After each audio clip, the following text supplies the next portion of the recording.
আমার আল্লাহ পাক রব্বুল আলামিন বলেন, ফাযকুরুনি আযকুরকুম ওয়াশকুরুলি ওয়ালা তাকফুরুন।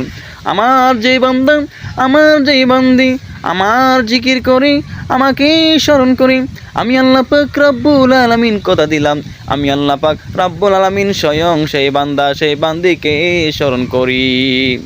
আসুন আল্লাহকে প্রশ্ন করি, আল্লাহ অগ রব্বুল আলামিন, অগ দয়াময় প্রভু, আমি তো তোমার জিকির করি, আমি তো তোমাকে স্মরণ করি নামাজ আদায় করার মাধ্যমে, রোজা রাখার মাধ্যমে, হজ পালন করার মাধ্যমে, জাকাত প্রদান করার মাধ্যমে, ভালো ভালো নেক আমল করার মাধ্যমে। প্রভু গো, আমার জানতে খুব মনে চাই তুমি আমাদেরকে কিভাবে স্মরণ করবা।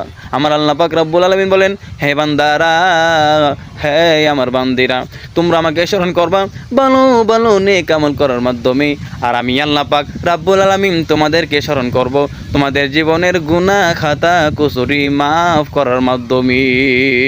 সুবহানাল্লাহ।